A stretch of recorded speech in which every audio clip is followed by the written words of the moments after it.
We'll put a wrap on this discussion of the most iconic Minnesota and specifically Twin Cities songs. Numerous people chiming in on the Bradshaw and Bryan KFAN text line. Thank you for your contributions. Some people feel that we still missed Lizzo, The Time, Gear Daddies, and Rocket Club. Where's Rocket Club? Of course. How do we miss Rocket Club? Silos. A slap in the face to Chris Hockey right there. We've got people who are nice enough to hold over the break. I'm going to get to their calls, and I'd like to get a couple of talkbacks going as well, if you don't mind. Brett Blakemore. Paul and Fridley, hello. Hi, Charch. How you doing? Good, thank you. This has been a fun topic, and I'm just delighted that we can play music again on the station. Great. Hey, before I offer my song from my iconic Minnesota-based song, I just have a question for you about music and stuff. When you were growing up, you grew up in the cities, right? I did, Eden Prairie. Which radio station did you listen to for music? No choice at the time. So, I mean, I grew up in the 80s, so because I'm old. At the time, it was KQ. Yep. I mean, that was, basically one choice. It was KQ or KDWB. But I went, I had rock sensibilities, so I listened to KQ. Why do you ask, Paul? Well, I'm older than you, and I know I've kind of heard your music sensibilities and what you kind of like and stuff like that. But I was just curious because I'm older than you, and I grew up north. And anyway, aside from that, my music suggestion or song suggestion: has anybody mentioned "A Closing Time" by Semisonic? Dan Wilson and the boys. Yeah, it did come up, and I mentioned Semisonic going into the last break, and they deserve recognition here because I think that's they definitely had songs, "Closing Time" in particular, that made it absolutely huge. Yeah, thank you nice job, Brett. Yeah, people are going to recognize this for sure. Yep. And I wish. Thanks, Paul. Did Semisonic go on to have a long, successful career? I don't know. I don't know for sure. There's one song in our system by Semisonic, and it's Closing Time.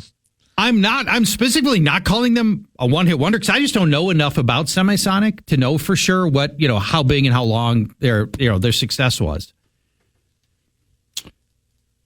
Let's talk to Jim from Moorhead. Hi, Jim. How you doing? Good, thank you.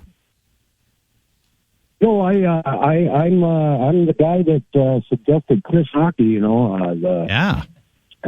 North Country. I kind of love that song. I don't know why. I don't, but it's kind of epitomizes the North Country. So yeah, I think Chris really touched into outstate Minnesota with that song for sure. Yes. Yep. Hey, why do you choose to live in Moorhead and not go across the border?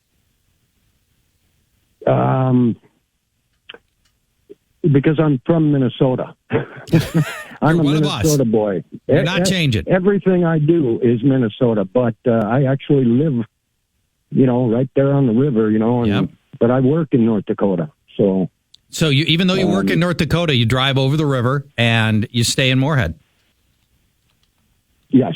All right. That is dedication to your town and your state right there. I know a lot of people that have gone, mostly for tax reasons, that flip over to North Dakota. Yeah. So I'm always curious, okay, it's a multi-$1,000 decision to live on the Moorhead side if that's what you want to do. And I think for some people, it's worth thousands of dollars to be a Minnesotan and not a North Dakotan. Sometimes you see that on the Hudson side, too. Yeah, for sure. Yeah. For sure. Jesse, you'll be our last caller on this topic. Perfect.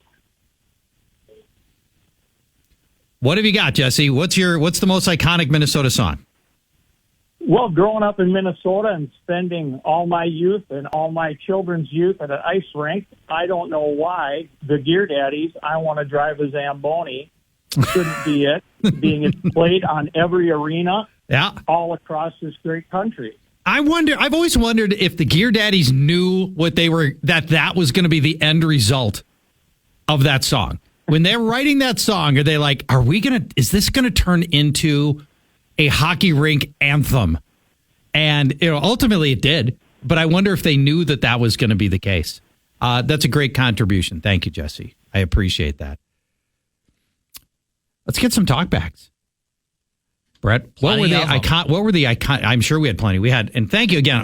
We had literally hundreds of people that chose to email in, use the text line, and others. Well, here's one. Some validation for Warren and St. Paul. Charch, I know it's cheesy, but it's got that Beach Boys vibe to it. It does. I absolutely love Minnesota by the Northern Lights. All right. It was one of the first songs I thought of. I think there's all right. There's some validation for Warren right there. And it does have Beach Boys vibes about Minnesota, which does not really feel very Beach Boys, but it does have that vibe to it. Yeah, I've never really associated Toes in the Sand with Minnesota before for that song. But sure. Yeah. I mean, there's sand around lakes. Sure. I mean, it's probably dirt, but anyways, here's Hey, guys, I think you're missing the obvious choice in Gary Puckett. Little young Union girl, Gap. Get out of my mind. My love for you is way out of line.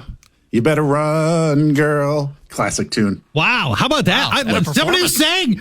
We never get people who sing in the talkback. Kudos, my man. That was fantastic. Obvious answers are obvious. Sorry if this has already been said, but probably 50% of any Prince song out there.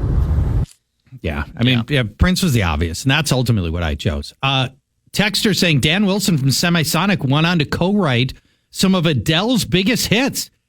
I did not know that. I'll assume that that's true. And that's paying him. That's paying his mortgage, his Minnesota, his Lake, probably, maybe Lake Minnetonka mortgage right there. If you've got songwriting credits on Adele songs, oh boy. Here's this. I love this one. Good morning, Charch and Brett. Charch, another link to your video games weekly days. That song, Everything Is Alright by Motion City Soundtrack was on MLB 06, the show for PlayStation 2. How about that? Love it. Great song. Yeah. Great game. Loving the show, guys. It's a banger. I'm telling you. Motion City Soundtrack. Yeah. I'm glad we played that one. That was great. Let's see here. Let's go. Let's get one more. Let's get one more in. Well, I don't know what this guy's talking about, so maybe you can fill me in on this. Charch, love the bit. Love the shout out to the Hold Steady. He's without regional fee guy checking in. Wanted to say that people from all over the world that follow that band know about landmarks in the Twin Cities because of that band. I love it. Greenbelt Bridge, City Center, Payne Avenue, Edina High, Osseo. Yeah. All those lyrics are in their songs, and it's great. Take care. He's right about that. Makes more sense. The Hold Steady. Yeah. And I mentioned them, and they deserve mentioning. And the part that I didn't emphasize enough is that they really do talk about Minnesota, which does give them a leg up over a lot of the other people that we've discussed as iconic Minnesota songs. The Hold Steady, absolutely worthy of recognition here. Let's take a break. When we come back, the Vikings quarterback is going to be Sam Darnold, barring something strange happening. There's a lot of mini camp oohing and ahhing over Sam Darnold and his arm and everything else. He's turned into an A-topic as the Vikings fans sort of come to terms with the idea that he's going to be our starter, but is he any good? Let's look back at Sam Darnold's journey to Minnesota, and let's try to figure out if this guy is a good quarterback when we come back to the feast.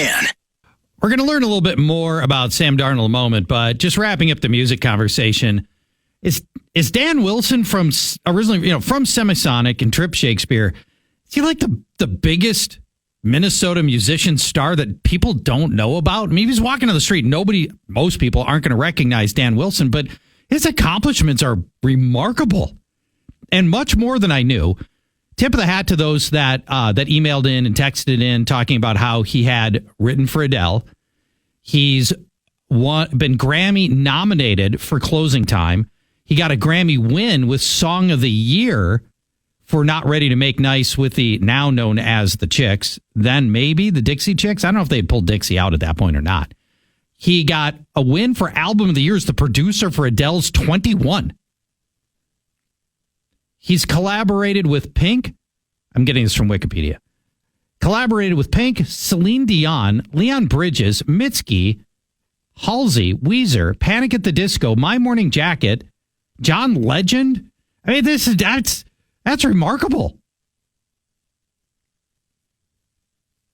He's written with Taylor Swift.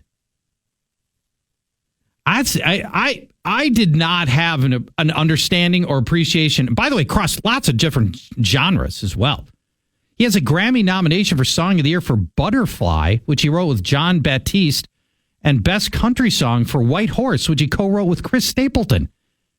What a diverse guy. Dan Wilson, tip of the hat. Does he still live here? Has he shunned us? Has he gotten too big for us? That's what I always want to know. When they make it big, they always leave. Is Dan Wilson still one of us? Somebody knows. He's got friends. He's from St. Louis Park.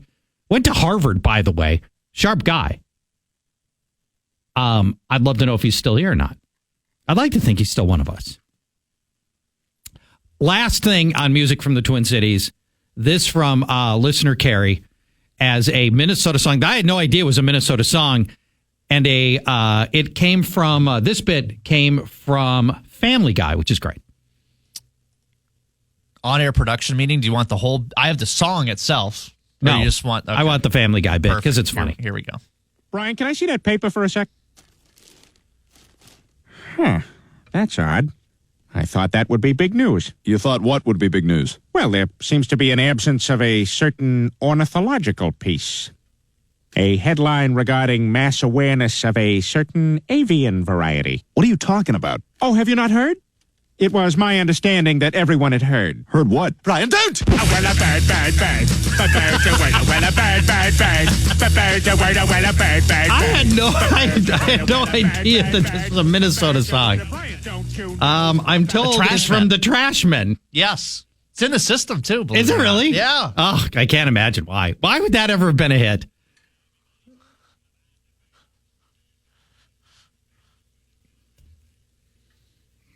Oh, sure. I did. Sure, why not? We'll go with that. Sam Darnold's your Minnesota Vikings quarterback, and his performances in training camp have garnered a lot of interest. And so I think and we know that he's going to be our guy, unless J.J. McCarthy is just lights out right off the bat. We are starting the season with Sam Darnold, and likely he's going to hold that job for a long time. PA has said very notably he thinks it's going to be the whole season. I think there's a good chance that's the case too. He's on a 1-year prove-it deal. Let's try to figure out what we really have here in Darnold, because he can single-handedly change the Vikings' prospects of this year dramatically, like a lot of quarterbacks will. But I think even more so with Darnold, because if he's the same guy that he was with the Jets, the Vikings could be a 3, 4, 5, 6 win operation. If he plays a lot better, this could be a double-digit win team that gets to the playoffs. He can single-handedly change this team's outcome so much. Let's look back at Sam Darnold's journey to Minnesota. Let's start here. He was very good at USC as a 2-year starter. He earned Pac-12 Freshman of the Year award, and then he followed it up by earning all Pac-12 honors as a sophomore. He threw 57 touchdowns in 2 seasons, 22 interceptions. Then after his sophomore year, Sam Darnold decided to declare for the draft. And almost certainly in retrospect, it was too early. He ended up being the youngest opening day starter in the Super Bowl era when he gets drafted by the Jets with the 3rd overall selection. And many thought that he could be the first player taken in the draft. Ultimately, that ended up being Baker Mayfield. Then it went Saquon Barkley. Then it went Sam Darnold. Although, reminder, Josh Allen was in that draft. He ended up going 7 to the Bills. Josh Rosen went 10th to Arizona. He's out of the league. Minnesota, by the way, that year, if you're just as a reference point, selected Mike Hughes in the first round of that draft. In college, Darnold's biggest problem was interceptions. And in his first ever regular season game, it's a Monday night game. He's the brand new starter for the Jets. He goes back to pass. His first NFL regular season pass, picked off by the Lions' Keandre Diggs. Later that year, Darnold's first season, he would face what would ultimately be a pretty mediocre Vikings team, and he would commit 4 turnovers in that game against Minnesota, and the Vikings stomped him 37-17. He'd end up finishing his rookie year with 13 starts, just 17 touchdowns, and 15 interceptions. You do not want to have a 1-to-1 interception to touchdown ratio. That is not good. The next year, Sam Darnold's sophomore year, it feels like it's starting to come together. He starts the season with a loss. Then he misses a month due to mono. And then he comes back week 6 of his sophomore year. And Darnold leads the Jets to an upset win over the Cowboys and gets named AFC Offensive Player of the Year. This would probably be the high water game of his career in retrospect to this point. And he would finish that year with 7 wins and 6 losses. Not bad. And at that point, after his second year, the Jets are thinking maybe this thing's going to pan out a little bit with Sam Darnold. But the interceptions are still too high. He had 13 interceptions in 13 games. You really want to be at like half an interception per game, not a full interception per game. So there's still hope here after his sophomore year with the Jets that Darnold's going to end up making good on his lofty draft position. But the next year, 2020, the bottom just falls out for Darnold and the Jets. The Jets lost the first 13 games of the year. Imagine opening with 13 straight losses. Oh, and they ended up winning just 2 games. They're meaningless late December games that year. And Darnold threw just 7 touchdowns in 12 games that year. You know how hard it is in today's NFL to throw 7 touchdowns in 12 games? Brutal. He got traded to Carolina the following offseason, and then in 2021, Darnold started 11 games for the Panthers, but he ran into similar results. Just 4 wins and an even worse touchdown-interception ratio, 9 touchdowns to 13 interceptions. Awful. Carolina benched Darnold the next season, 2022, opting for free agent Baker Mayfield. Then, if you remember, mid-season at the trade deadline, Carolina traded away Baker Mayfield to the Rams, and they started Sam Darnold for much of the rest of that season, 6 games that year. And impressively, Darnold won 4 of those 6 games on a bad Carolina team. He threw 7 touchdowns, only 3 interceptions. That's more what you want to be. The 7 touchdowns still isn't great in 6 games, but 3 interceptions, a big improvement for him, half an interception per game, which is where you really want to be as an NFL starter. But Carolina ultimately released Darnold, and of course, as you know, they traded up in the draft to the number 1 pick, and they took Bryce Young, which ended up being right now, as what we know now, probably a mistake. Darnold spent last year with the 49ers, as you probably know, backing up Brock Purdy, and he ended up starting a meaningless Week 18 game. So, is Sam Darnold any good? Well, let's start with our case against Sam Darnold, and then we'll make a case for him. Here's the troubling things for Darnold. Far too many picks, even for a young quarterback with bad blocking and lousy receivers. Good, not great quarterbacks, as I mentioned, throw about half an interception per game. Sam is exactly 1 full interception per game. He has started 56 games. He has thrown 56 interceptions. He doesn't throw enough touchdowns. Again, good quarterbacks are averaging close to 2 touchdowns per game. Sam has just 63 touchdowns in those 56 starts, so he's barely 1 touchdown per game. At the end of the day, you gotta score points. You gotta have touchdowns. And Sam, and 56 starts, that's a big sample size. I mean, it's not like he's never been under center before. Here's diving a little more deeply into what's held back Darnold. It's deep passing. Deep ball, excellent deep ball passers score points. You connect on these deep balls, and that's where you can get a lot of touchdowns. Sam Darnold's Pro Football Focus ranks as a deep passer across his 5 NFL seasons. He's ranked, and deep passing, it's 20 balls, 20 yards or longer. He's ranked 34th, 31st, 36th, 29th, and 28th. That's not good. He has just 15 touchdowns in his 56 starts of more than 20 yards. He struggles under pressure. Here's Sam Darnold's completion percentages under pressure. 35th, 28th, 32nd, 24th, and 31st. That's not good. And the last thing, I think your case against Sam Darnold, he could be damaged goods at this point. 6 seasons in, can Kevin O'Connell reverse years of losing and interceptions and a lack of scoring? We don't know. Let's make the case for Darnold. And, warning here, these are rationalizations. What's coming up? What I was just giving you is hard data. These are like facts. Your case for Darnold can't be fact-based, but we'll give you some rationalizations.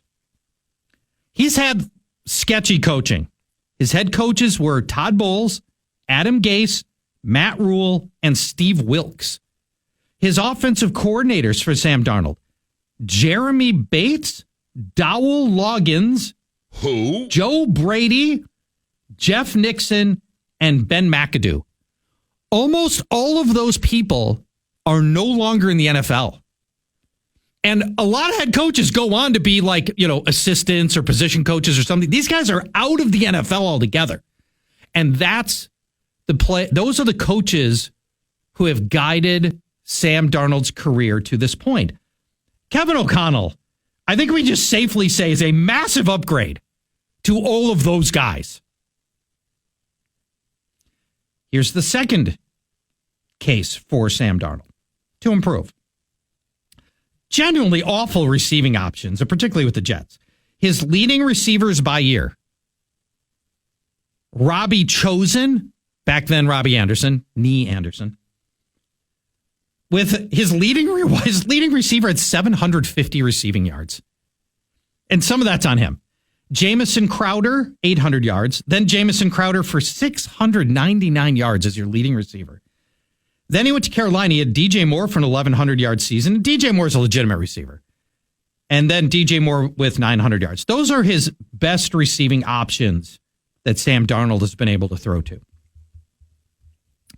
Obviously, Justin Jefferson is the best receiver he's played with by a mile.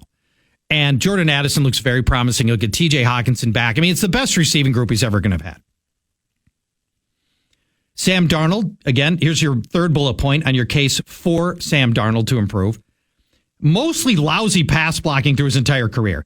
Here's his Pro Football Focus ranks for his offensive line in pass blocking in his 5 years in which he got material time as a starter. 21st, 28th, 31st, 28th, and 11th. The Vikings bring bookend tackles, and last year they finished as Pro Football Focus's third best pass blocking line. So for a guy who has struggled with completing passes under pressure, he's going to have the best pass blocking of his career in Minnesota. Bullet point number 4 for Sam Darnold. He's simply older and more mature, but he's not old. He never should have left USC after his sophomore year. He should have stayed in college. And granted, he's made a lot of money. I think he's made, I looked up, it's something like, $30 million so far. He's 27 years old, though. He's in that's like at the prime for a lot of quarterbacks. So we're getting a guy that should be in his athletic prime, and he's simply been able to be older and more mature, and maybe that's going to work for him.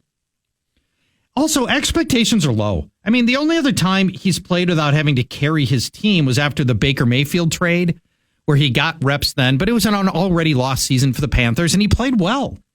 Maybe not having to carry his team, not having to be the face of the franchise is going to work for Sam Darnold.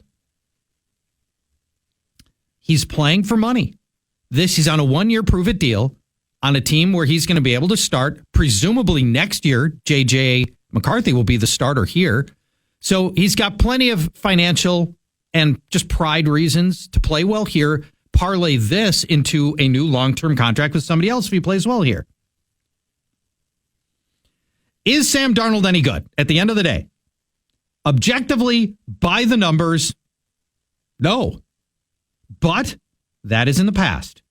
And I just outlined 7 reasons why he could be much, much better here than he ever was in his previous stints as a starter.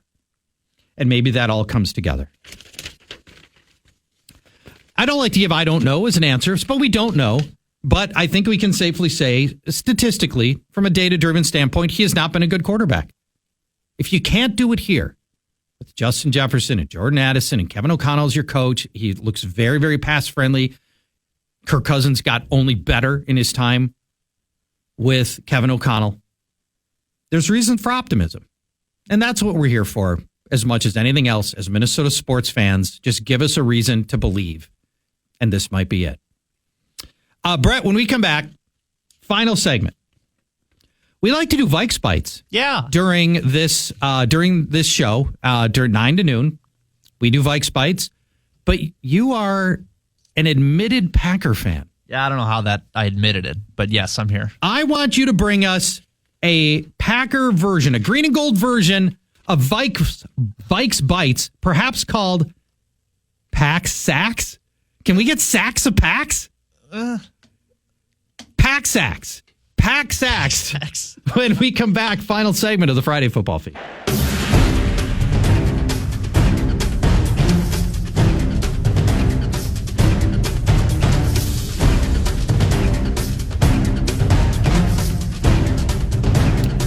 I like that you've got your own Packers thing. You didn't do the Vikings sound that we normally do for Vikes Bites. Well, this is a segment. What do we call this? Pack Snacks, recommended by many. Pack Snacks. I like that. You like that? Well, better than Pack Sacks? Yeah, because that could be another thing. Well, you want sacks. I mean, your team wants to generate sacks, some people right? do. Anyways, but no, I think Pack Snacks, you could say, you know how Nordo, Pack Snacks. There you go. Exactly. Are you ready to get this going? Yeah, let's do it. Let's talk Packers, baby. And by the way, this is not my idea. This is my idea. And here's why. And I say this all the time when people grouse about us talking Packers in this station.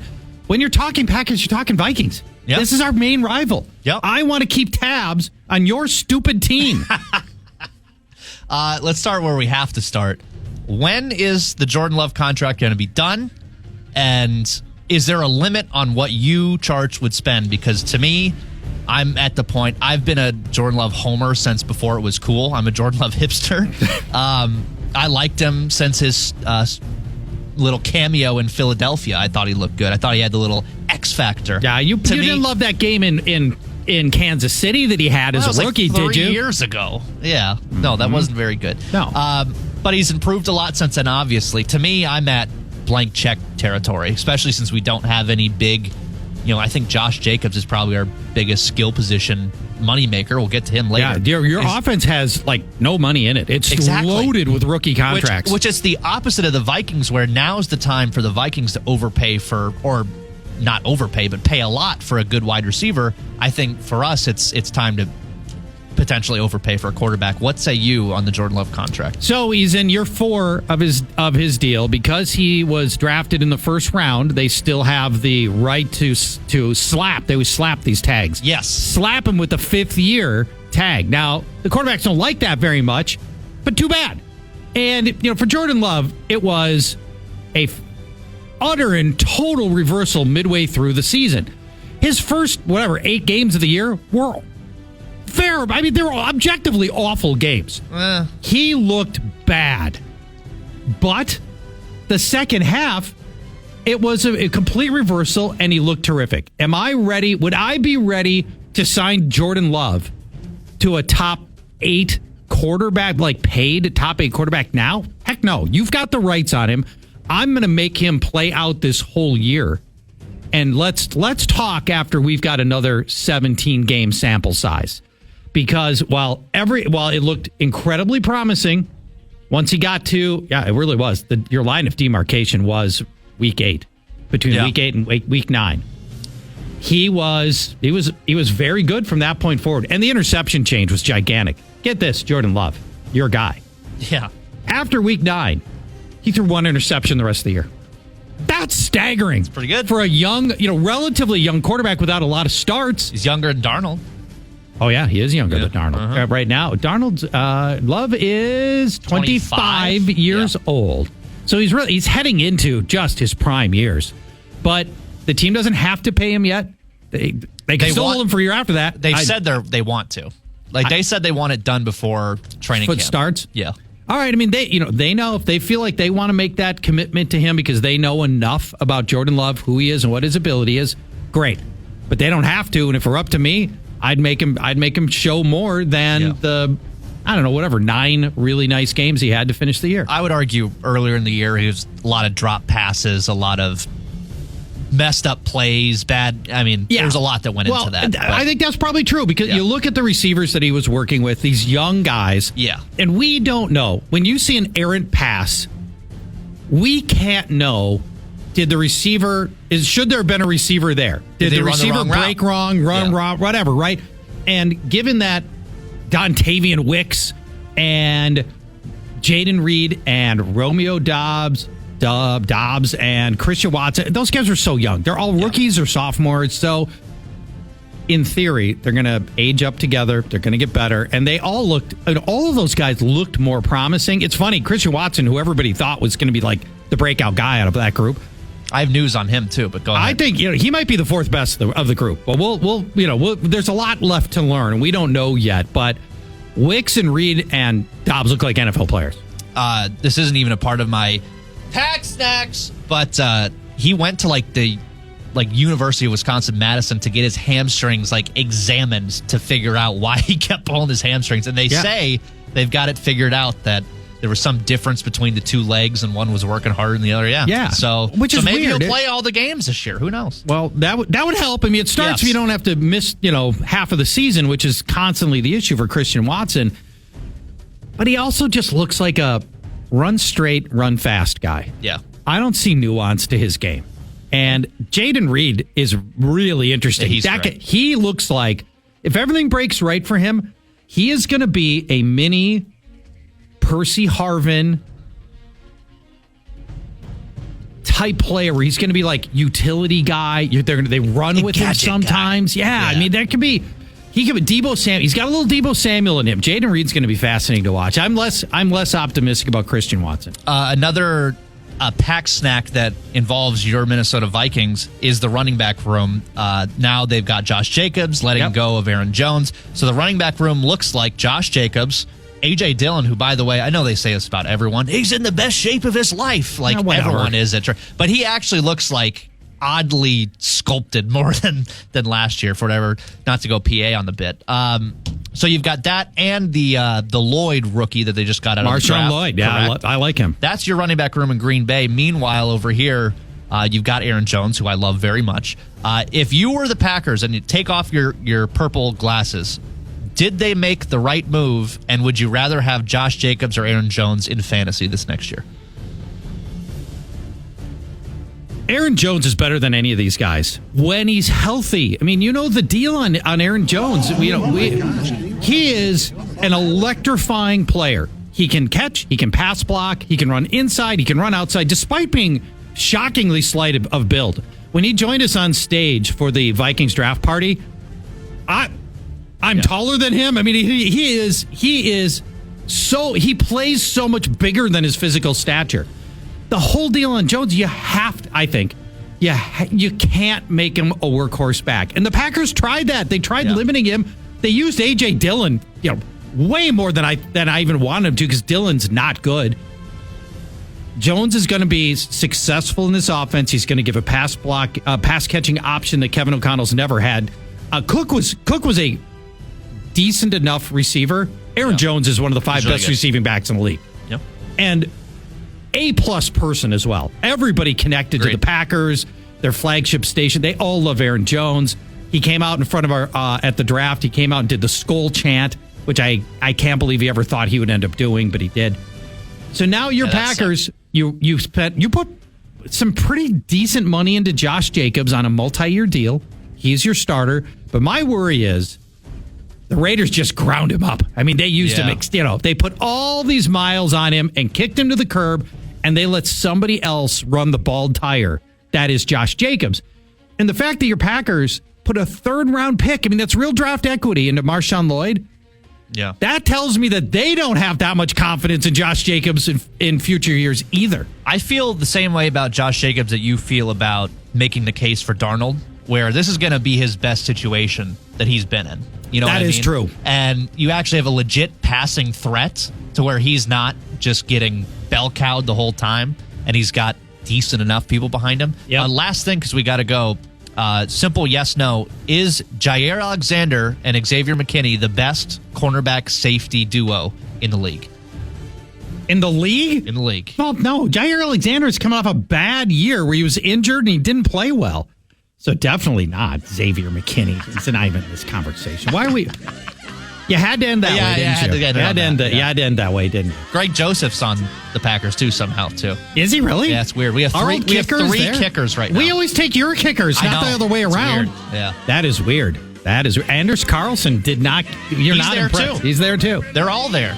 Yeah. They're all there. Kicking competition. Minnesota connections. Thanks for your help today, Brett. Yeah. Appreciate everybody who participated in the show, the text lines, the phone calls, the emails. We had a ton of fun talking about a lot of different stuff today. Goblin Man coming up next. Please stay tuned. Max Fuller, I believe, helping out on that show as well.